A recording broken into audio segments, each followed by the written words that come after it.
young people from a background of settler colonialism understands that justice is lacking in the context of South African apartheid, and young people and young Jewish people are realizing that the historic injustice has been committed to the Palestinian people, and they are siding with Palestinians from New York to New Jersey, from within parts of Israel to around in South Africa and in Europe.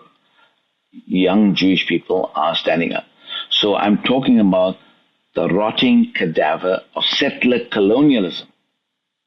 Jewish people will have to make a peace accord and reach an agreement with the Palestinian people.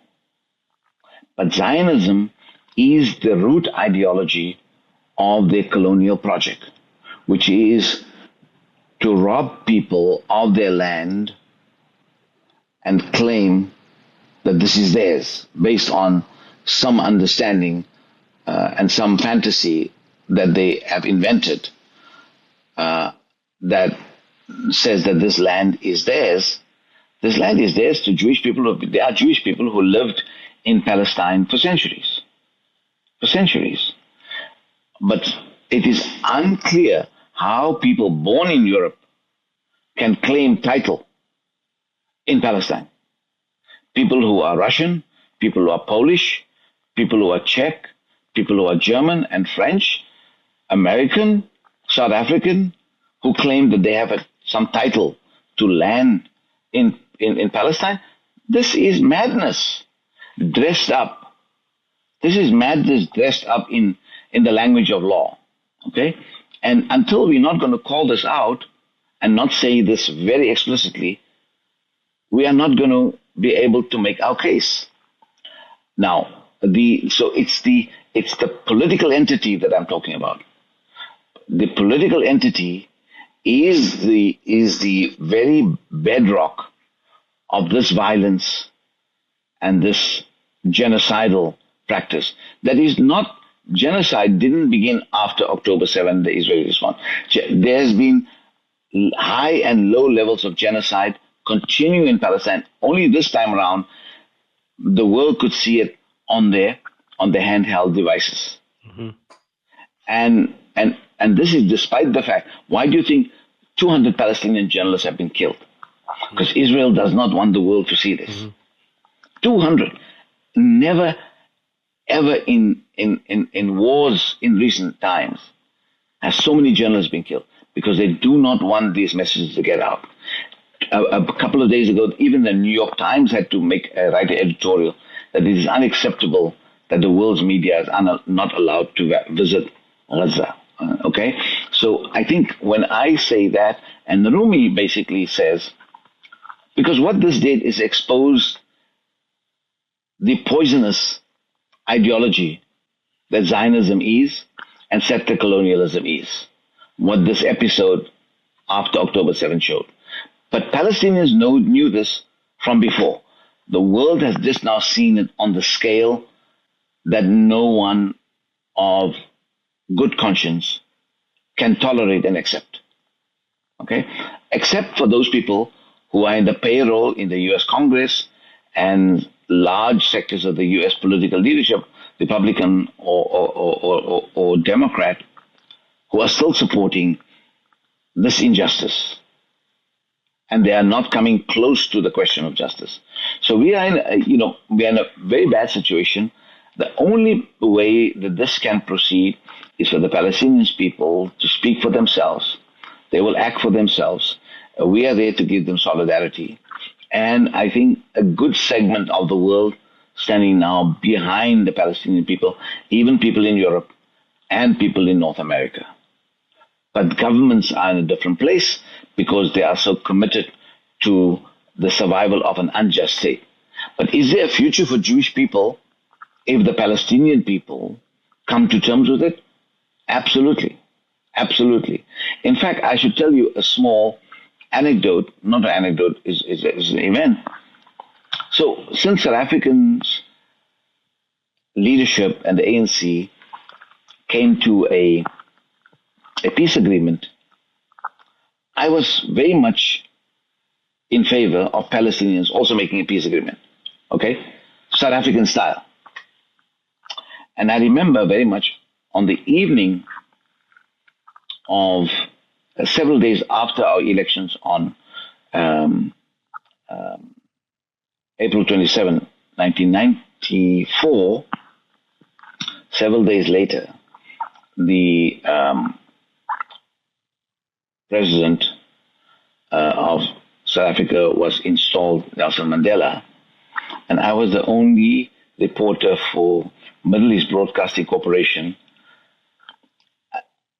reporting this event in Arabic to Arab audiences. And to my left was sitting Yasser Arafat, okay?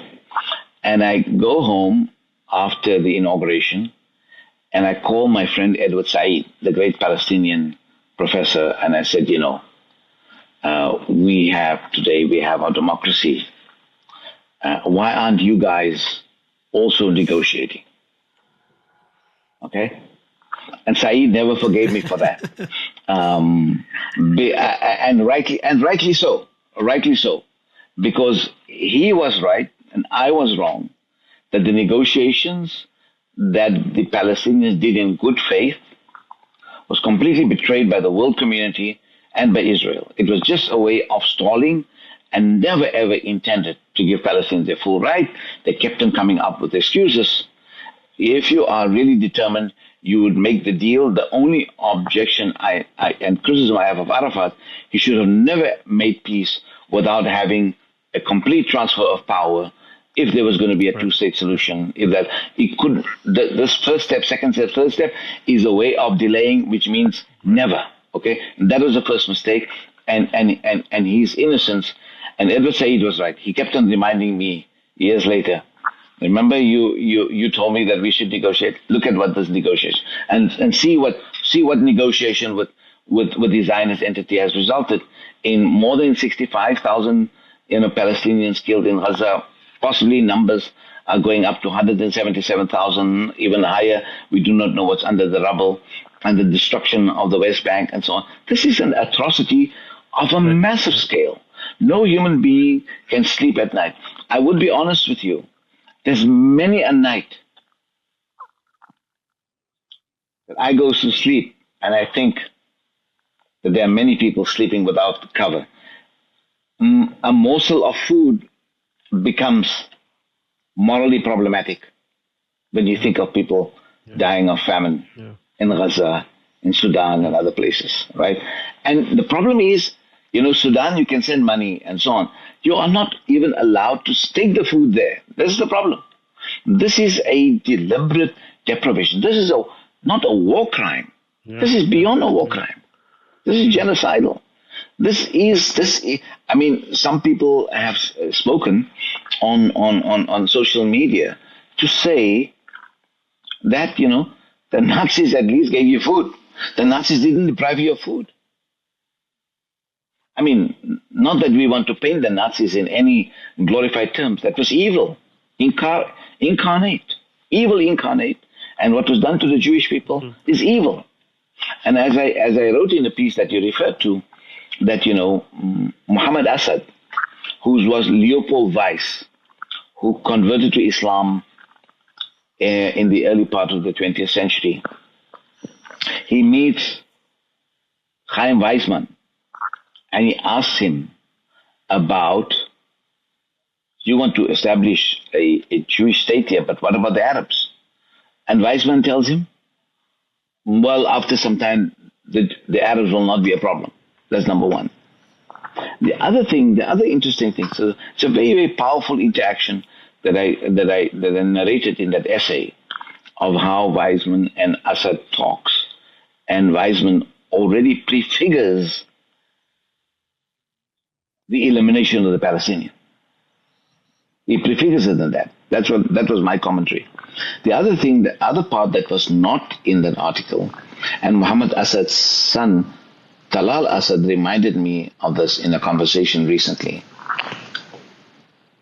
that when someone told Muhammad Assad whose father and sister perished in the Holocaust. Because he's a convert from Judaism to Someone Islam, told just to keep that context right. Yeah. Judaism, etc., and he was a convert from Judaism to Islam, and his father was died in the camps. His father was Austrian, and he, when Muhammad Assad was told that you can get compensation from the state, from German state, for what has happened to your family, Muhammad Assad said, "This is such a big crime. Only God can forgive. I cannot, right?" And I'm appealing to all my Jewish friends who are still holding on to the state of Israel, that what you are doing to the Palestinian people, in Muhammad Assad's words, with the Jewish heritage and the Islamic heritage, this is a deed that only God can forgive, that you are doing to the Palestinian people. I repeat that only God can forgive you, no matter what you do, because this is a historic injustice. And if God and religion and Judaism means anything, there must be a change in behavior. And there must be a search for justice if Palestinians, in all the differences, and Jews in that area want to come to a settlement. It's not for me to say. I will encourage them to do so, but I'm not the final decision maker. Yeah, this is really powerful, and yeah, I think the Muhammad Assad story is very powerful. We'll make sure to include the link to the article in the show notes for people to read that article. I think it's a really powerful article, and I think at the end of the day, what's been happening for the last 2 years have been exposing the world to what we have known for a very long time. Whether you as a South African Indian, or myself as a Palestinian Christian, in this case, the kind of the rotten cadaver of the subtle colonialism of Palestine, of this kind of the state of Israel. Sadly, thankfully, people are waking up to that reality now. We're just smelling the rotten cadaver, but it's just heartbreaking that this has to happen during a genocide. That's when we are now aware of that. Did you like this video? Make sure to subscribe to this YouTube channel and turn on notifications. For exclusive content and to support the work we're doing here at the podcast, go over to patreon.com/acrossthedivide. Your support keeps us going. Thank you, friends.